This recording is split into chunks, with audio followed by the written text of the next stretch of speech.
This case that I want to talk about in the jiu-jitsu community that's been getting a lot of attention is the Jack Greener case. And if you guys don't know, Jack Greener was unfortunately, I think temporarily, I'm not sure on the detail. I think he had a pretty miraculous recovery, but he was paralyzed after rolling with the head instructor of a gym at Del Mar Jiu-Jitsu Club.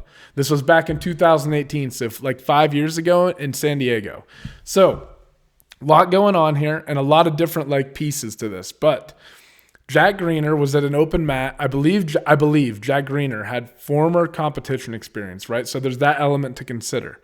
But he was rolling with his instructor, and he was in a turtle position, and his instructor attempted a rolling back take. But he tried it from, first off, just not a good setup, and then not a good execution of the technique. He didn't he tried to leap up over his student's head and roll through and take the back. But the student being a white belt, right? First off, the grips weren't there to take the back appropriately. He had a grip around his arm as opposed to being, two underhooks or seatbelt grip from that position. He had an arm trapped, and I think he had an underhook on the other side. So weird way to take it. And then he tried to leap up over, and he didn't even get his own head to the mat. He just jumped. And his partner, this white belt, Jack Greener, didn't know to tuck his head and roll all the way through. There's video of it that you guys can find if you want to look it up. But he didn't know to tuck his head, and he didn't roll through, so he was left like a quadriplegic. And he's laying on the mat there, and the instructor, you can tell, is concerned. And I mean, don't get me, first things first. I think this is a tragedy for both parties. It's obviously a tragedy that this happened, right? And it's also, it's terrible to be I would hate to be the person that did that to a student of mine that came in. But there are some different elements to consider here. First off, I would never try a rolling back take on a new student, but I am also not a black belt. He might have had a lot of confidence in that technique, and maybe he traps that arm, and students normally do know to roll through because maybe they know that it's coming. And in this particular circumstance, he ran into a student who just didn't know to do that, right? Either way, I feel like his grips should have been oriented differently if he was going to pull it off.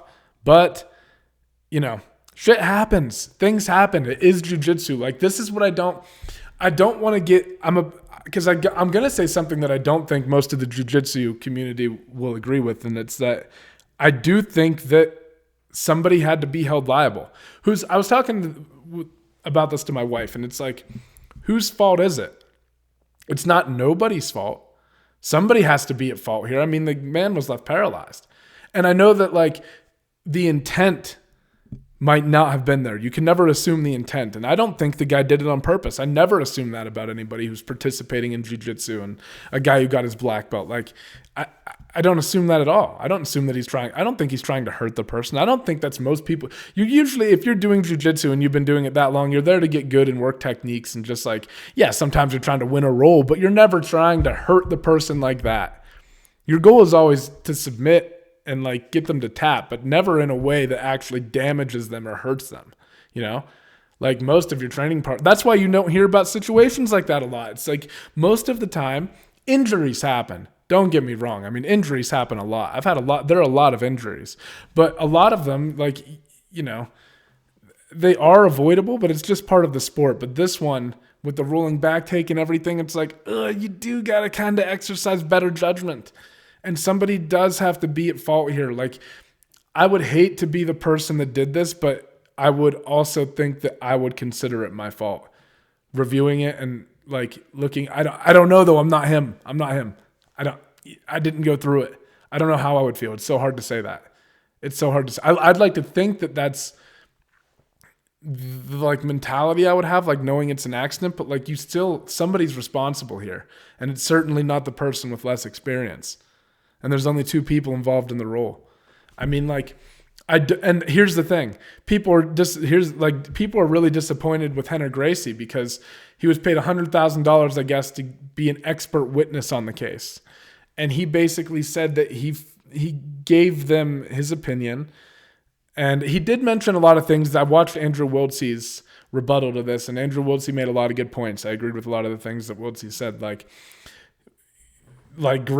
Henner was talking about all these industry standards and stuff, and I don't think those lines are as clear cut as Henner made them out to be and such. But I do think that this was a potentially dangerous technique applied on a student who might not be prepared for what's coming. And I think that when you're rolling with your students, you have to be aware of that, especially if you're like one of the head instructors that are there or whatever. Like you're responsible. When I'm rolling with one of my students, I consider myself responsible for their safety.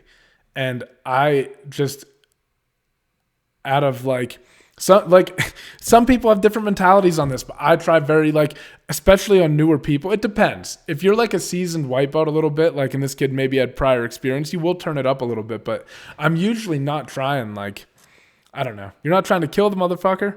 And I don't know. I just think that you need to use better judgment in those situations and better application of technique and better understand if you're going to do something like that.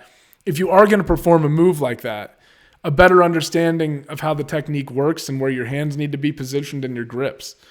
If it is incorrect and you did try to execute it and the kid was left paralyzed, that is your fault. It is. And it's it's a tough one, man. It's a tough one. I know that accidents happen and things happen in this jiu-jitsu, and that's a possibility at all times, but oh, damn, man. The result, and I know people were also upset with the verbiage that Henner used and said that it was a spike, but it kind of was a spike. He kind of did spike him on his fucking head.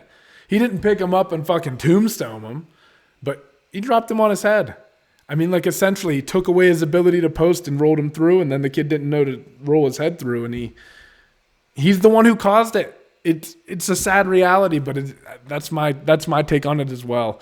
The more I've thought about it and listened to the responses back and forth between both people, man, I do kind of think the instructor has a responsibility there. So anyway, moving on.